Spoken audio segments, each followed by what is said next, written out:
Nah, ini jamaah yang dirahmati Allah Subhanahu wa taala. Kita sekarang masuk satu persatu membahas ini 9 macam jin sihir, ciri dan cara penanganannya. Ada dari sini ada yang ditanyakan enggak? Sudah paham, Bu? Bu, sudah paham? Sudah? Ya, siap.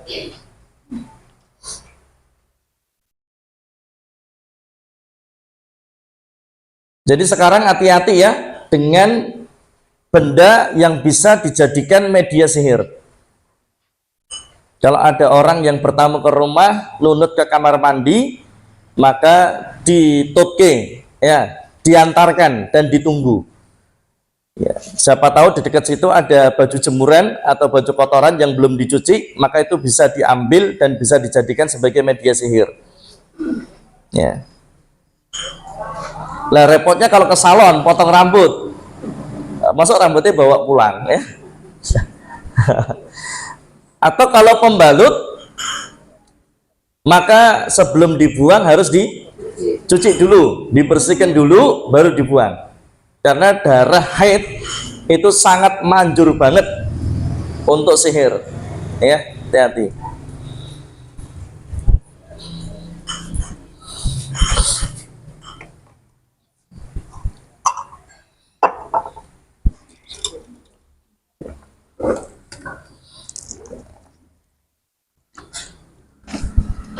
Baik, jamaah yang dirahmati Allah Subhanahu wa taala. Yang pertama adalah sihir tafrik. Sihir tafrik adalah sihir perceraian. Tapi sebetulnya sihir tafrik ini bukan hanya untuk suami dan istri saja. Bukan hanya memisahkan suami dan istri saja. Tetapi bisa juga memutus hubungan atau memisahkan antara seorang anak dan orang tuanya, orang tua dengan anaknya, atau kemudian juga dengan saudaranya, kemudian dengan temannya juga bisa, kemudian dengan mitra kerjanya juga bisa. Ya. Dan yang paling berbahaya dan yang paling banyak tersebar sihir tafrik ini ya untuk menceraikan suami dan istri. Kenapa? Karena itu prestasi terbesarnya syaitan, manakala mereka para setan ini bisa menceraikan suami dan istri, utamanya dari keluarga muslimin. Kemarin sudah ada ya beberapa tandanya. Yang pertama, mendadak cinta jadi benci. Ya, mendadak cinta jadi benci. Suami tiba-tiba benci sama istri, istri tiba-tiba benci sama suaminya, padahal tidak ada masalah yang besar atau bahkan tidak ada kesalahan. Yang kedua, saling merasa curiga, yang sehingga nanti akan terjadi yang namanya tajasus, nyari-nyari kesalahan. Bahkan kesalahan kecil pun, ya, masalah yang kecil dibesarkan. Kemudian kalau sudah ada masalah, tidak ada kata maaf. Satu, jadi berat atau tidak mau minta maaf, ya. Yang salah tidak mau minta maaf. Atau yang kedua, susah untuk memberikan maaf. Padahal dalam Islam jelas ya, afina aninnas, memaafkan kesalahan orang lain. Itu yang diperintahkan. Kemudian perubahan penampilan, tapi ini tadi ilusi. Jadi ngelihat istri itu tiba-tiba kayak jelek gitu aja. Ngelihat pasangan itu tiba-tiba jelek aja. Atau wajahnya itu kayak nenek-nenek. Wajahnya menua. Atau wajahnya kayak penuh jerawat. wajahnya rusak.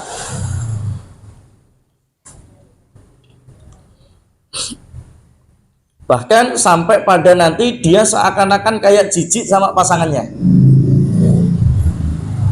Berdekatan tidak nyaman, pengennya jauh-jauhan. Ya. Kemudian orang yang kena sihir ya tadi wis pasangannya ngopo wae ra meneri. Salah terus, ngene salah ngono salah, ngene salah ngono salah. Jadi nggak pernah menerin sudah. Apapun yang dilakukan, apapun yang dikerjakan itu selalu ada mancing emosi. Ya.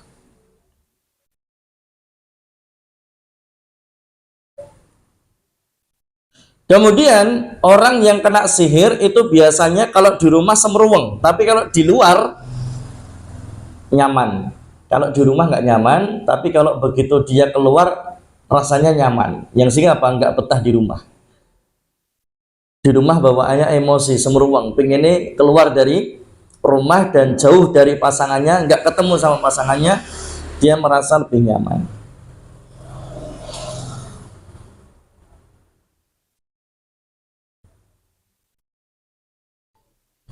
Nah ini ciri orang yang kena sihir tafrik atau perceraian. Ini biasanya kalau dibacakan Al-Baqarah 102 mesti reaksi. Pokoknya orang yang kena sihir itu kalau dibacakan ayat-ayat yang kaitannya dengan sihir itu mesti akan ada reaksi. Di antaranya surah Al-Baqarah ayat 102. Reaksinya biasanya orang yang kena sihir, lah nanti saya akan sampaikan, ada tahapannya. Ada 3 tahap, ya, ada 3 tahapan pengobatan. 3 tahapan pengobatan. Yang pertama adalah letakkan tangan di atas kepala. Tahu titik bekam kepala ya? Sini lah ya, ubun-ubun. Ubun-ubun. Itu dipegang pakai telapak tangan ini. Ini ya, pegang. Kemudian dibacakan ayat-ayat ruqyah.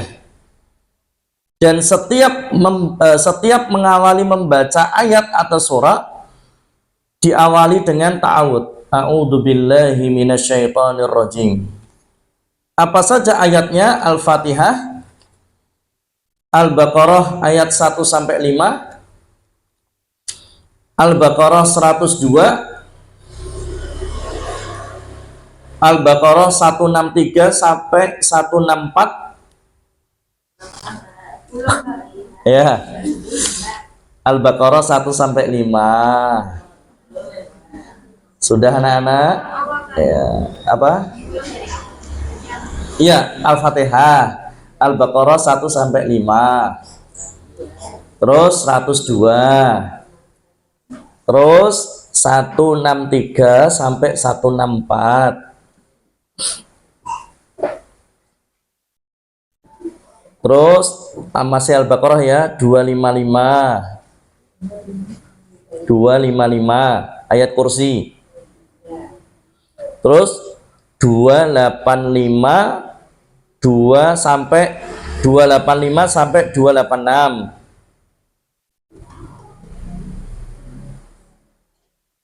Sudah? Ali Imran 18 sampai 19.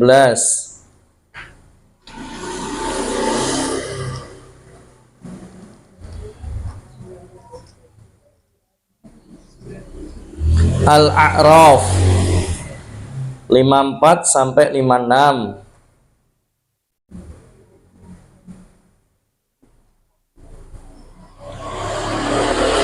Lagi Al-A'raf 117 sampai 122.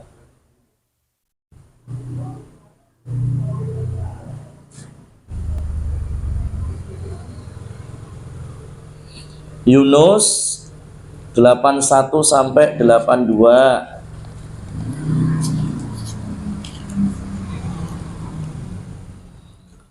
Toha 69,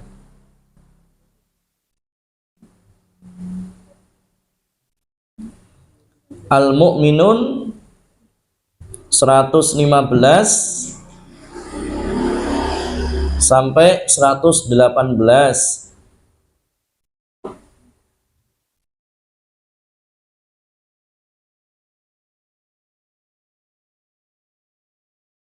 As-Saffat ayat 1 sampai 10,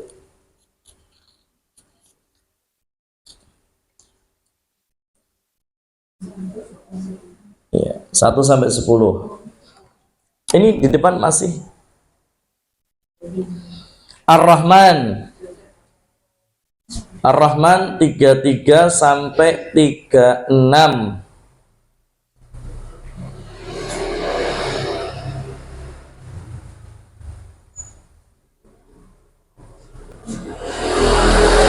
Al-Hasyr, Al-Hasyr 21 sampai 24.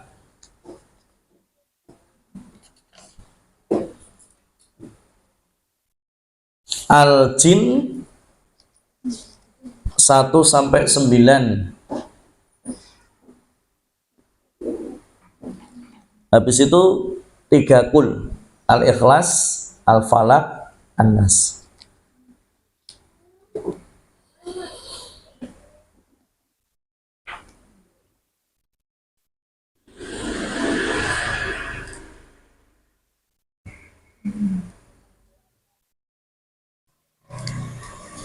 Itu ayat-ayat ruqyah. Terus tahapan yang kedua, itu tadi tahap yang pertama ya, pegang kepala, bacakan ayat ruqyah tadi. Terus tahapan yang kedua, sekarang terapi pendengaran. Tadi kan baca ya, tadi kan baca, dibaca, panjenengan baca, buka mushaf tidak apa-apa. Ya sekarang terapi pendengaran. Terapi pendengaran yaitu surah As-Saffat sampai selesai. Dengan terapi mendengar surah As-Saffat sampai selesai.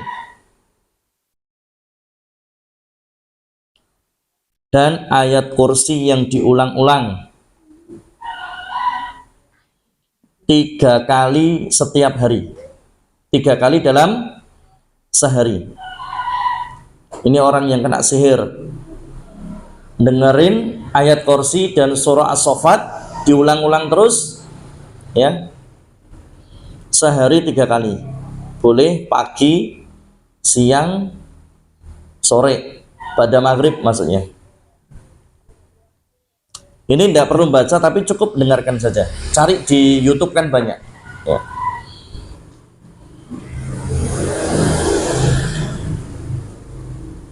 Terus jangan lupa dzikir pagi petang.